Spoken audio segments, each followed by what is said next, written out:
इस्तीफे से पहले बड़ा दाव, दिल्ली में नीतीश कुमार की हाई लेवल मीटिंग। क्या इस बैठक में तय होगा बिहार के अगला मुख्यमंत्री का नाम? बिहार में नया सीएम कौन? जेडीयू की बैठक में होगा बड़ा फैसला। जेडीयू की बैठक से निकलेगा नया फॉर्मूला, नीतीश के फैसले से बदल जाएगी बिहार की सियासत। बिहार की राजनीति इन दिनों एक बार फिर उबाल पर है। सत्ता के गलियारों में हलचल तेज हो चुकी है और हर तरफ यही सवाल गूंज रहा है, क्या मुख्यमंत्री नीतीश कुमार इस्तीफा देने वाले हैं? इस बीच जनता दल यूनाइटेड यानी जनता दल ने 9 अप्रैल को दिल्ली में एक अहम बैठक बुलाकर इस सस्पेंस को और गहरा कर दिया है। सूत्रों के मुताबिक ये बैठक दिल्ली स्थित मुख्यमंत्री आवास पर आयोजित की जाएगी, जिसमें पार्टी के सभी बड़े नेता शामिल होंगे। खुद नीतीश कुमार इस बैठक में मौजूद रहेंगे और आगे की रणनीति पर चर्चा का नेतृत्व करेंगे। खास बात यह है कि ये बैठक ऐसे समय पर हो रही है जब उनके इस्तीफे की अटकलें लगातार तेज हो रही है और राज्यसभा में उनके संभावित शपथ ग्रहण को लेकर भी चर्चाएं जोरों पर। इस बैठक में संजय झा, जो पार्टी के राष्ट्रीय कार्यकारी अध्यक्ष हैं, और केंद्रीय मंत्री राजीव रंजन सिंह समेत कई वरिष्ठ नेता शामिल होंगे। माना जा रहा है कि ये सिर्फ एक सामान्य बैठक नहीं है, बल्कि पार्टी के भविष्य की दिशा तय करने वाली निर्णायक बैठक साबित हो सकती है। राजनीतिक जानकारों का कहना है कि इस बैठक का मुख्य एजेंडा बिहार की मौजूदा राजनीतिक स्थिति का आकलन करना और नई सरकार के गठन की संभावनाओं पर विचार करना होगा।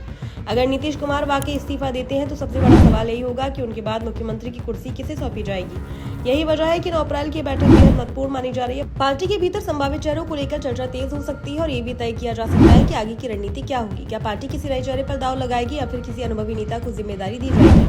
ये सब इस बैठक में स्पष्ट हो सकता है। बताया जा रहा है कि नीतीश कुमार 9 अप्रैल को ही दिल्ली पहुंचेंगे और उसी दिन ये बैठक आयोजित होगी। इसका मतलब साफ है कि पार्टी नेतृत्व किसी भी बड़े फैसले से पहले पूरी तैयारी करना चाहती है। जदयू ये सुनिश्चित करना चाहती है कि अगर सत्ता परिवर्तन होता है तो संगठन पर उसका कोई नकारात्मक असर न पड़े। बिहार की राजनीति फिलहाल बेहद संवेदनशील दौर से गुजर रही है। गठबंधन की राजनीति, सहयोगी दलों का रुख और विपक्ष की रणनीति, इन सभी कारकों को ध्यान में रखते हुए जदयू को हर कदम बेहद सावधानी से उठाना होगा। ऐसे में बैठक केवल पार्टी की आंतरिक रणनीति तक सीमित नहीं रहेगी, बल्कि इसका असर पूरे राज्य की राजनीति पर पड़ सकता है।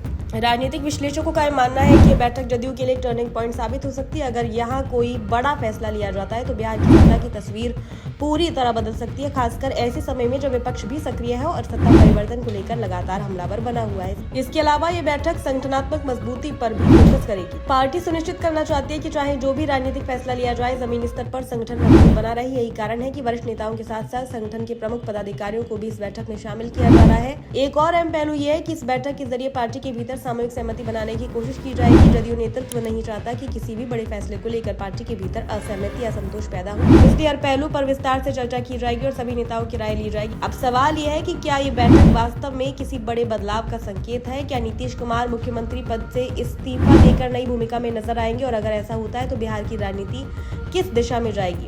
इन सभी सवालों के जवाब फिलहाल भविष्य के घर में छुपे हुए हैं, लेकिन इतना तय है कि 9 अप्रैल की बैठक बेहद निर्णायक साबित होने वाली है। इस बैठक के बाद जो भी फैसले सामने आएंगे वो न सिर्फ जदयू बल्कि पूरे बिहार की राजनीति की दिशा तय करेंगे। फिलहाल राजनीतिक गलियारों में हलचल तेज है और सभी की निगाहें दिल्ली में होने वाली इस बैठक पर टिकी हुई है।